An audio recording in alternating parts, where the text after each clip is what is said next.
morning, everybody. Good morning, gentlemen. Thank you for joining us today. So we are here to talk about this very dynamic Saudi market. As we all know, the Saudi market is expanding quite a lot throughout the different brands, throughout the different locations, in order to develop the brand Saudi as a destination. With the gentlemen this morning, we're going to talk specifically about luxury, keeping in mind that for Saudi itself, the GDP now has reached over 1 trillion, 1.1 trillion, yes. And tourism and travel represent 118 billion of this. So it's already quite a large part of the GDP and growing extremely fast. So gentlemen, when we're talking about luxury, and Lee, if you don't mind, I will start with you. Sure. As you are defining a new luxury in the kingdom, what's luxury for you? I think the first thing to say when we're talking about luxury is service. And actually, when I first came to Saudi about a year ago, I was told that the USP of Saudi Arabia was the hospitality of the people. So I think that that's the key. The key is how you're treated, whatever specification level of the hospitality facility you're visiting, it's how you're treated. It's the service of the people. From my specific perspective, working in AlUla, the luxury is the place itself, the majesty of the landscape, the silence, the purity of the place. And I think that's the guests that come and stay in our resorts in AlUla, that's what they find is luxurious, is just to be able to have that experience of the beauty, the natural beauty of the place and the rich history.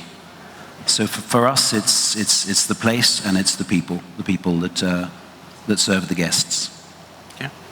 Yeah. When we talk about tourism, so you had the 110 million visitors in the kingdom. Out of these, 27 million were foreigners. But still, within this large scope of visitors, there is quite an impact coming from the spiritual city. We're talking, I think, about 2 million for Hajj, 27 million for Umrah, so it's quite significant. Yeah. Samir, could you explain to us what's the difference between the luxury that Lee described and the luxury that you're offering within Jabal Omar? Look, when we define luxury, I think luxury has a lot of components to talk about. In general, luxury, when you talk about luxury, you talk about design, you talk about furniture, quality of the product that you are offering. And definitely, as Lee has said, service is prime. So you cannot have a nice hotel, nice room, wide room, without concentrating on the service itself. And for Mecca, it doesn't change. So even if you have a target segment, which is religious tourism, pilgrimage, and Hajj, and you have a lot of people coming to your hotel, but definitely the focus will be always on the service that you can provide. And I believe Mecca 10 years ago or 15 years ago, when you talk about luxury, and now it has changed tremendously. Because before there was some developers, they don't see the need to provide really the right service because of the mass of the number of people that come to your hotels. Now the vision has changed, even if you are talking about Hajj and pilgrimage, but it doesn't mean if you have a 1,000, 1,005 keys hotel and you have that mass, you need to compromise on the luxury, on the service that you provide for these people. So it's important to keep this in terms of the luxury product that you provide to your customers. Okay. Fahad, not Dr. Fahad, because I've got two Fahad on the panel. As you have a portfolio which is already throughout the country, the hotels are existing, so you don't have the luxury of Lee of creating something new with every single property that you have. How do you adapt the properties that you have in order to meet the expectation of the global travelers, those 27 million foreigners who are coming to the country already? Yeah, correct. I agree with my colleagues about the definition of luxury. It's a combination of many elements. It's not about the product, the design, and the material that you are using to construct or to design the service. It's about the full experiences. Sometimes we could see a lot of brands in the markets, maybe the uniqueness of the brand, it's not purely as a product, as a luxury product, but the position that they build, it's luxury. For example, Nespresso as a brand, they used to associate that brand next to the high-end boutiques, the location, the ambassador that they use for their communication. It's something different, so the positioning in our mind, it's luxury. From our experience as Alhokair Group, I'm pronouncing my company, our group now as Alhokair, but after 2 weeks we'll be having a new brand names, and we'll be transforming our philosophy, our way of delivering products, and we'll continue the journey of the 50 years that we had. And we asked ourselves before, are we a luxury brand? Honestly, no, we are not luxury brand. But however, we should have an experience as part of our operation, not necessarily only in hospitality. Hospitality, entertainment, and catering business, we already have a line for luxury experience, I would say. The combination of that experience, it's not only about product, brand promise, people, training, the way of communicating your brand, and even the philosophy behind the brand that you are talking about. So it's a combination, and the feeling that you have when you deliver the service. We are starting with that, especially in entertainment and catering. In hospitality, it's a long way to be reaching to that level. But what I would say in our market right now, especially in the giga projects such as AlUla, Diriyah projects. Yesterday I was in Diriyah, Bashair events. I think the way of defining the luxury now in Saudi market, we are creating a new way of delivering the luxury experience by having the combination of many elements to be part of the experience. But my philosophy, it's not about product or brand, it's a combination. Thank you. Okay, thank you so much. Dr. Fahad, I'm coming to you because it's a development summit. We have some investors in the room as well, and we want them to invest in Saudi and invest in development of tourism in Saudi. Right now, for instance, we have some plots of projects to sell in Colombia, in Morocco, in UAE, in other European countries. How would you convince the investors who are in the room to invest in Saudi tourism? Well, to start with, I think globally we've seen massive movement post-COVID in tourism, and not a typical regular tourism that connect destination. It is the experience and the memories that you can create and have a stickiness for your visitors and tourists to come back again to you.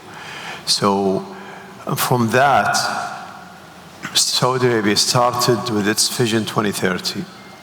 And one of the most important pillars within the vision of diversifying the economy is tourism. So from that, to start with a clear vision and massive regulatory changes that is happening at all fronts, plus the easiness of getting the visas into Saudi Arabia, plus capitalizing on the religious tourism and shifting from religious tourism to a diversified beyond tourists into more culture, heritage type of tourism. With government support of spending 800 million last year, 800 billion last year to foster the sector, and many initiatives that including capitalizing on the demography and the social fabric of the country, and the youth, with all this training and tourism and hospitality, generally speaking, and major focus on, building luxury brands, new destination, be it in the south or east or west and Red Sea and the other mega projects. I think there is a great, great opportunities for foreign direct investors to come and partner with companies, private sector, semi-private, public sectors like ASFAR, which is a BIF subsidiary of BIF, where our model is or was built on a partnership model with the private sector, be it local or international private sector. So and the way that part of the regulation is the ease of doing business and the type of, the authenticity of people and the type of the, hospitality and experience of the people. That really, I think, is a great factors that encourage international investors or even local investors to come and invest in Saudi in tourism. Actually, Samir, coming back to you on the same question, because even if we look at right now, you have more than 100,000 rooms existing in the kingdom, growing to more than 260 within the next 2-3 years, and even more beyond. But still, today, nearly 50% of the inventory available in the country is in Mecca, which is still the largest market. So when we are talking about investments, some of the significant investment as well are in Mecca. How do you convince some of the investors as well to support those investments in the Holy City? Look, when we talk about investments and we talk about the dynamics, it's always we talk about demand and supply. And the good thing and the nice thing about Mecca is that demand will be always there. You are talking about 1.8 billion Muslims around the world who wants to come, either for Umrah or for Hajj or for just visiting also. So the demand will be there. Now, the question is, will be how much the infrastructure can handle, how many hotels you can have, what is the supply, and how you can get also the right experience, which is very good, I think, with the Vision 2030. And the difference is that, and our talks with the Ministry of Tourism and with the Ministry of Hajj, how to elevate the experience of the Hajj and the pilgrim in Mecca itself. And this is what we have been from ourselves at Jabal Omar working on it with all the different organizations and authorities. But the demand is there. Now there are different kinds of projects in Mecca which will add to the supply, to the hotel room supply. I think the question will be, from an investment point of view, because of Mecca and because of the land value, how you secure the right return on investment on your development itself. But with the increase in demand, with hopefully this will get the investor to get a better yield in terms of on their investment in Mecca itself. So Mecca is shifting toward better quality, better services, more supply in terms of hotels and hopefully residential also apartment in the future. And how much you can supply, demand will come. And for Medina, we have seen a switch as well of the type of business over the past 5 years, where beyond the spiritual, for instance, the incentive or the convention business has grown quite a bit in Medina as well as the just tourism, people going around, going to have a look at the old Turkish rail station or other places around Medina. So it's a way to diversify the opportunities even within the Holy City. Yes, diversification is very important. You are not talking only about hotels, you are talking about hotels, you are talking about F&B, you are talking about also the experience, the different kind of experiences you can give it to the pilgrim, to the Hajj. If he comes to the Haram, he perform Umrah, then when he can go next, what he can visit. And how you package also from a destination point of view, Mecca with other places in the kingdom. And this is the beauty that you have today, how you package it. So if you come to, for example, to do Umrah for 1-2 days, you can come to Mecca, then you can go to the Red Sea, then you can go to other places, you package it, you can go to Jeddah. There's a lot of things to be done in the kingdom nowadays. And definitely, as Dr. Fahad was saying, this is the right place to invest. This is the right place to be. with the tremendous changes, the development of the economy, I think for investors, this is where they need to be at the time being. Yeah, like Dr. Fahad mentioned, the famous Umrah Plus is really the great port of entry because you're talking about millions of nights already. We talk about 27 million visitors for Umrah, so that's many nights. If everybody stays one more night, straight away, Saudi will become the first tourism destination. Already last year, I think it's at the end of last year, UAE was 28 million, we were at 27 million for Saudi. So we are very close to take over as the first destination. And remembering that we have in the kingdom more than 50% of the population from the GCC. GCC is roughly 60 million, in the kingdom in 30 million or so. Is quite an opportunity that exists. So dipping into this, with the network that you have, Fahad, how do you try to benefit as much as possible from the Umrah Plus opportunities? Is it working with Saudi Tourism Authority? Is it developing some packages with agencies in feeder markets? What's your approach? Yeah, as an investment in Mecca and Medina, we used to have a hotel in Jabal Omar projects. And first of all, thank you. Congratulations for the deal that you made. Thank you. This today, mashallah, they just sell a land and per square meter is 190,000 riyal per square meter. And they just announced it today. Yeah, congratulations. But in the other hand, I think the inbound tourism and absolutely in short term, the religious tourism will be having an incremental growth. And we could see how many people that they are coming. From my current experience and previous experience, there are many experiences and services that you could leverage part of the value chain. Not only hotel businesses, catering business, because we started that business last year, and we are working now closely to delivering some catering business for Umrah Hajj season and for the train stations. There are many opportunities because there are many nationalities and they want to have a different flavor of food during their visits to Mecca and Medina. And absolutely we have many hotels in Jeddah.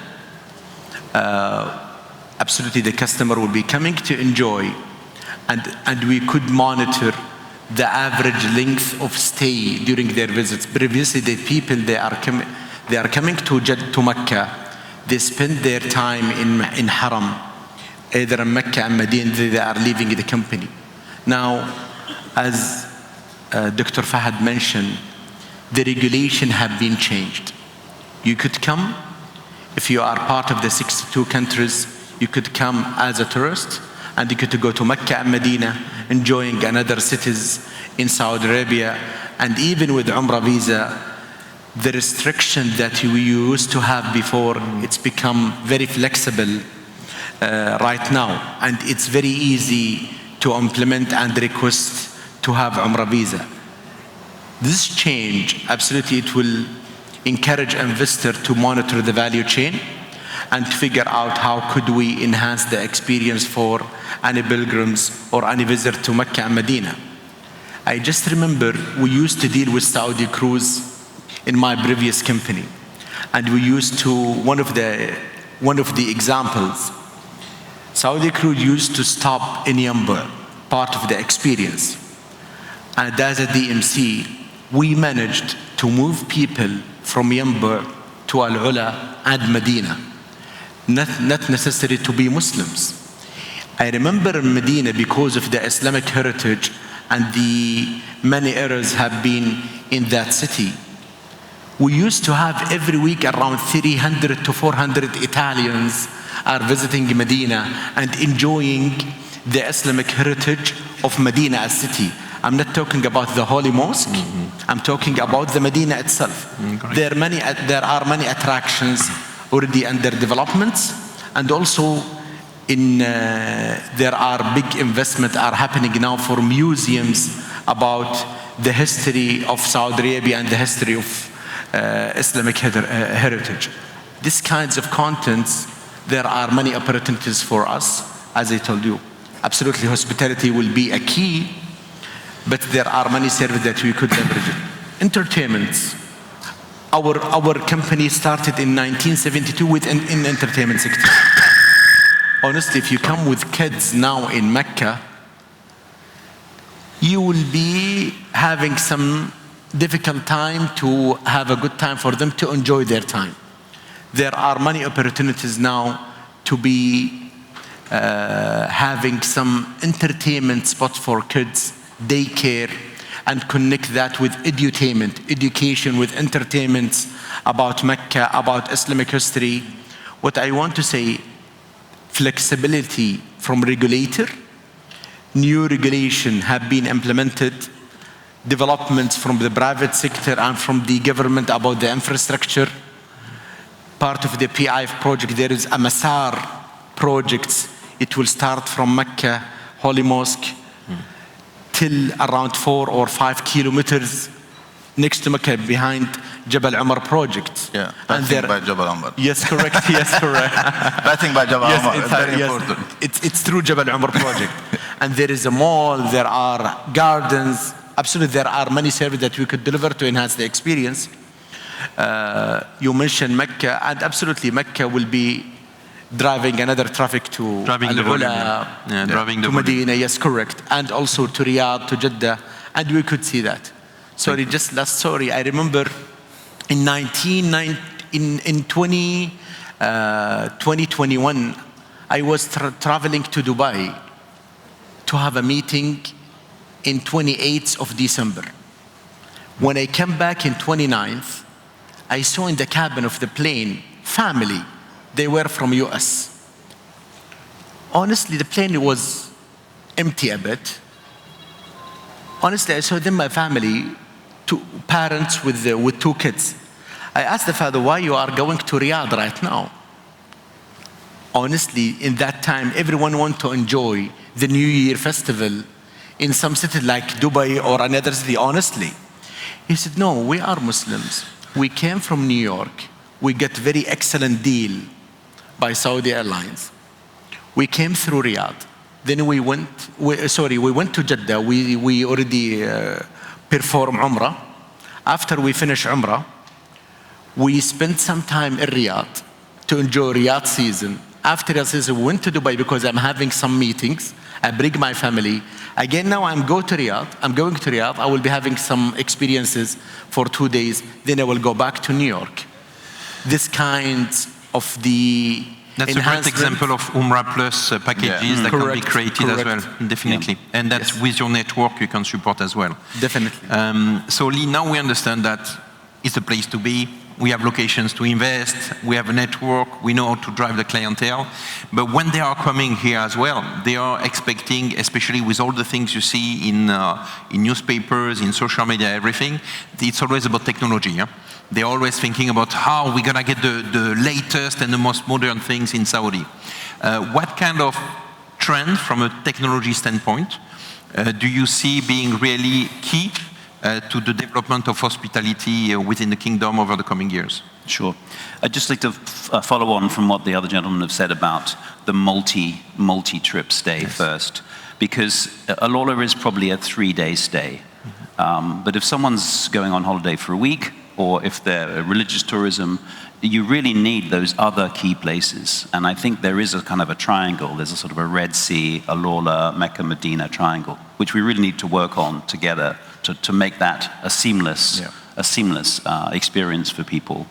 In terms of technology, I think for AlUla, it's a place of peace and quiet and wellness. So it's probably the opposite of Qadיר, where it's going to be full of technology. So I think the technology that we're looking at in our part of the kingdom is about quiet technology. It's sort of not seen. People want to be able to record their stay in some way. There's a lot of activities you can do in AlUla, and they want to be able to track, monitor their performance, etc. But I think the key to it in a place like AlUla is for it to be something that's happening in the background. It's not front and center. There's not lots of gadgets in the Banyan Tree Resort or the Habitas Resort, two of the resorts that we asset manage. So I think it's kind of intelligent, quiet technology that can happen in the background. But when you get back home, you've got all your photos, you've got your kind of record of the mountain you climbed and all of that sort of stuff. I think people also want everything to work. I've stayed in 4 hotels in the last 5 days, unfortunately. And the experience of arriving in a hotel room, and I experienced it a couple of days ago, just not literally being able to find where the light switch is or how to turn off the air conditioning because it's 16 degrees. So I think kind of tactile tourism technology, that it's actually easy to understand. I think we went through a phase where everything was going to be done on your phone and everything was touchscreen technology and linked up to your office back in wherever. I think we've gone beyond that now, and I think the technology is as intelligent, but it's more intuitive in terms of how you use it. So something enhancing the stay, but without too much interference. Yeah, not getting in the way of it. Right. Yeah. Yeah. Just let me add to this on terms of the use of technology. I think sometimes the use of technology, it becomes an obstacle, or it will be too hard for the customer to handle it, especially the difference in generations. So some generations, they can use technology maybe in a better way, but sometimes when you complicate the technology used in your hotel, it makes the guest experience less pleasant than the normal things. Last time I was in Riyadh and I went to one of the new hotels, and they had it was a very smart room. But really, in order to know every piece where you need to close the light or to change the temperature, it takes you a while. And if you are going just for 1 night or 2 nights, it will take some of your time. So it's very important, at least to be also user-friendly. So it's very important for the technology to be customer-friendly and user-friendly in order for people to concentrate on other type of experiences and not only on the technology side of the hotel. Yeah, the proper use of the IoT and making sure that whatever is in the room is easy to use. Yeah, exactly. When I look at some of the clientele coming to the hotels, now they all want to be able to do the transfer from their phone to the TV, which most of the hotels do not allow. And we are still most of the brands are going with the standards of having 50 channels or 20 channels or whatever, but they totally forget the connectivity, which is something simple they do at home and they're used to. Yeah. For us and technology, we look at it from 2 perspectives. It's really how can I leave a great experience for my visitors when they visit my authentic destination.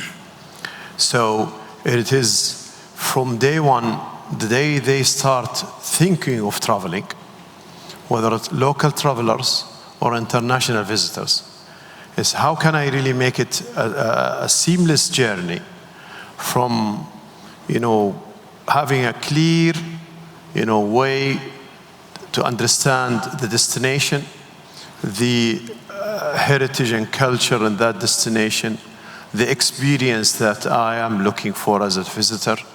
So using technology to address that, need.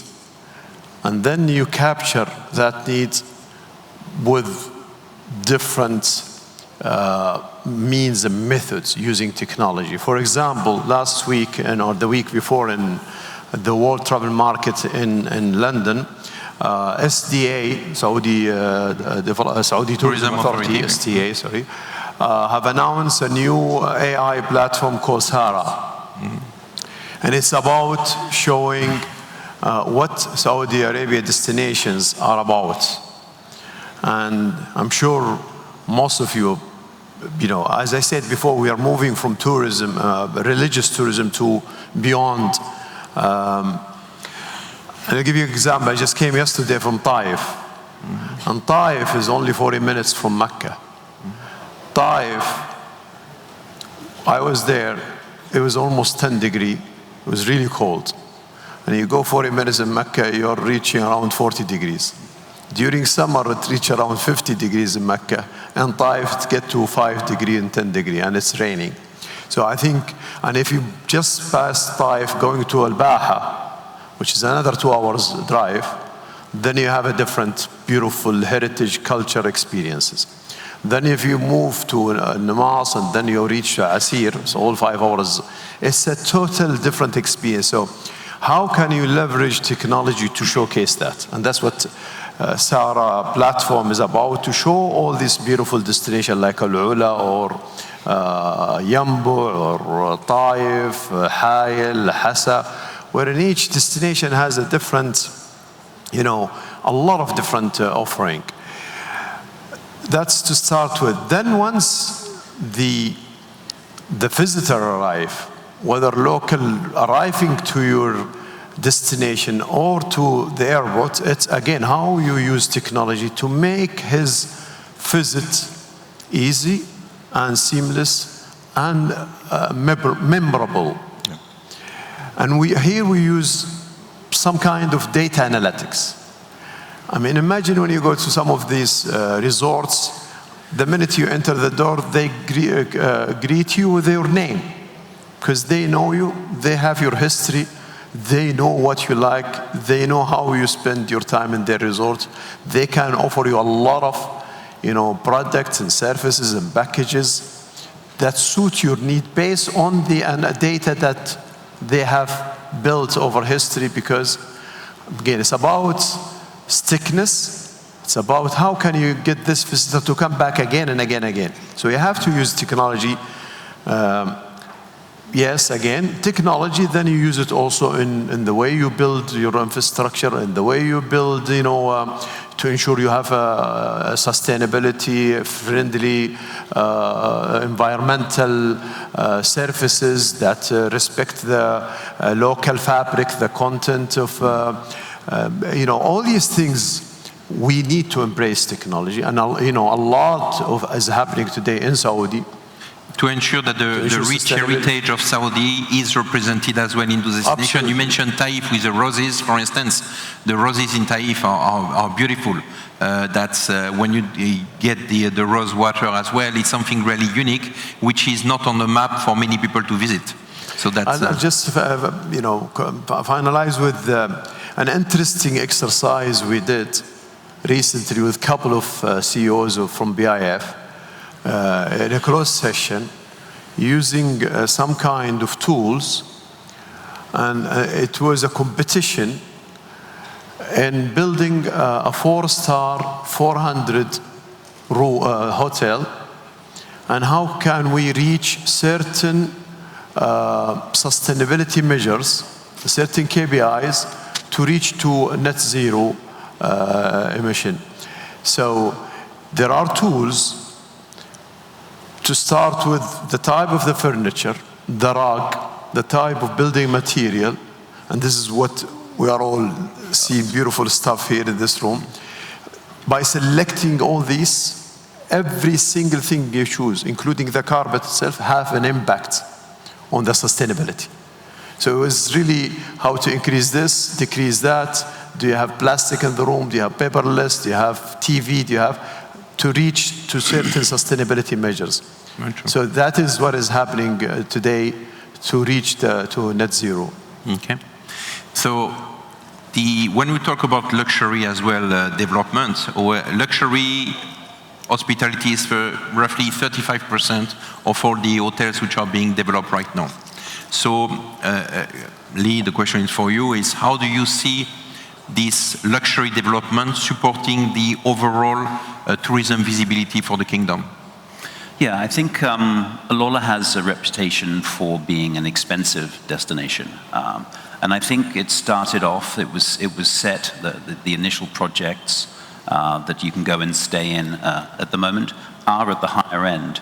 But I think what's happened there, and the strategy from the Royal Commission, and which we're at AlUla Development Company following as well, is that you start off at that high spec point. We have an Amman hotel coming as well. But then you can fill in below. So the high-spec luxury or high-spend luxury projects are really sort of starting and setting the bar, but then allowing the next tiers to come in. So we now have Cloud 7 hotel, which is a resort, which is a 4-star, 309 key. That's much more affordable. You still get the incredible experience of being in AlUla, but you're not paying to stay in these incredible villas. At the moment, we're just about to select the contractor for our 250-key autograph collection hotel. Again, that's kind of that midpoint. So I think the luxury, the high-spec offerings kind of start the place, start the brand and the destination, but then very, very soon you have to follow and fill with the next tiers down. The other thing I would say, just following on from what the gentleman said about technology, is there's also a move kind of to a technology detox, and we have a hotel which is operated by Carlton Hospitality that I noticed here at the summit as well, which it's a no technology hotel. And the luxury experience there, it's a 5-star hotel, but the experience is to go and stay in the original mud technology buildings of the old town of AlUla. So there's not even air conditioning. There are fans, and the technology of the actual architecture, the thickness of the walls and the density of the keys is actually what achieves the comfort level. But it has an authenticity to it. And I think authenticity is another thing that people are looking for now as a luxury, because it's specific to a place, and it can be very special. So I think there's that as well. There's the sort of no technology approach, which people are wanting to experience. And Dr. Fahad, talking about sustainability, you are going to support many developments in the kingdom, yeah? So there are two aspects of this, is how to ensure that whoever you're partnering with is building a product which differentiates itself from just an international product, because you want to keep a Saudi identity. And secondly, how do you make sure that those beautiful places where you're going to develop some properties, how do you make sure that those developments are made in the sustainable manner? It's not an easy task. We operate kingdom-wide in promising destinations. So we are almost everywhere except Riyadh and Jeddah. Mecca, Medina, we operate in Mecca, Medina as long as it's around experience and activation of historical religious sites, and build that experience. Like what Fahad was saying, I mean, today, we go to Mecca or Medina, you stay in a hotel, you go to the mosque, and you come back. Yeah, there isn't that much of experience, to be honest with you. I mean, I'm not looking for a shopping or mall. I need to go to historical religious sites while I'm doing my religious activities. So that's what Fahad was saying. In Medina, they're doing a lot of job. I think Jabal Omar as well. And for us, every destination has a different character. If you go from Yanbu to Al-Baha to Al-Hasa to Taif, Asir, Jazan, Najran. So first we really need to empower the community and work with the community. And there are even tough targets that is cascading from BIF on all the subsidiaries from local content. So that, to start with, local content has to be really part of your DNA. From even the fabric or the facade or the type of material that you use, all the way to the social, hospitality component, the food and the culture, and even at the stores that we built, or the retail side we built in our destination, has to come from the culture and the local. I cannot bring something modern. Now, building on that, then part of your design, part of your, I remember there was a serious discussion, like what the gentleman in AlUla was saying, in one of our resorts in Al-Baha, our building, whether should we have a TV in the room. I mean, discussion was sustainability, of course, but was with another angle. I want people to get out of the room, experience Al-Baha, enjoy my resort.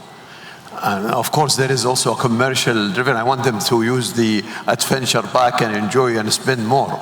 But really, that's the experience you're trying to build today. You want people to go and not to stay in the room. And it's not about the luxury. You know, you go best brands globally, Baccarat, Corinthia, Dorchester, George Sank. It's not the experience. Okay, the experience comes from the people, the hospitality of the people, the touch that people can touch your heart with, the offering that you can offer them, not to stay in the room, but beyond the resort that you are in. That's what we're trying to build as a story in each destination that we operate today. Excellent, yeah, because the country again is so rich in heritage that it gives you lots of opportunity to differentiate all those destinations. Yeah. Fahad, coming back to you, most of your hotels are within the cities that are around the country. And when you look at the development of those new cities or modern cities and the young population that you have in the kingdom, the fear number one is loneliness. Not to be able to connect with the people living in the area because the people go from home to work and they have more and more limited opportunities to interact. In your new development that you're doing in the cities, are you integrating your hotels within the life within the area where you're developing the hotel? Yeah, definitely. I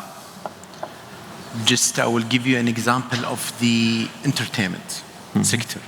Part of the experience.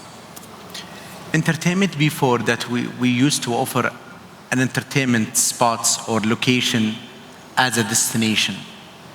But now it's a convenient experience. I'm going to a mall, let's say I will take my kids with me, they will play in that area till I finish my work or my shopping. I will go to work. And there is entertainment spot now in some project like Laysan Valley in Riyadh or Digital City. We are installing some of the plays in the business areas for the worker because now we are spending a lot of time during the work and a lot of companies are doing a lot of engagements, activities, and to do a team building activities. We are started that business as well. In hospitality, we already operating in 14 cities in Saudi Arabia. And absolutely the consumer behavior are changing and also Giga project, PIF companies are doing a big developments as well. We are leveraging our experiences to be associating with them and to be operating some of these sites and delivering a full experience that will be covering consumer demands. This is what I would say. And when you talk about luxury before, technology before, I'm a big believer that to deliver a good experience or luxury experience, human interaction is very important. I don't expect to come after midnight, like yesterday. I arrived here at 1:30 a.m. I don't expect to have a self-check-in. I came tired. I want to have someone smile to say, you had a long trip, your room is ready. As a human, I came here just to either to have a leisure or even for business visits. Absolutely, I need to deal with someone. But we need to leverage the technology to be capturing data, enhancing our CRM system, enhancing the customer experience. As Dr. Fahad mentioned, when I arrive to Al-Baha and they do check-in, when I do check-in, absolutely I will receive a message from the hotel about the sites that are available in that market, and they will support me to book through DMCs or any tour operator. This kinds of thing, absolutely technology will be having big impact. But as a company, we are continue to develop many locations in many cities and leveraging that development with the consideration of the consumer behavior change. Okay. We are close to the end, so let's see. We have, in one sentence, each of you, how would you convince an investor, you have many in front of you, to invest in Saudi? In one sentence. Lee, you start. I mean, I think I have it slightly easy because this is going to be a lot of sentences. Yeah, I was going to say AlUla is phenomenal internationally.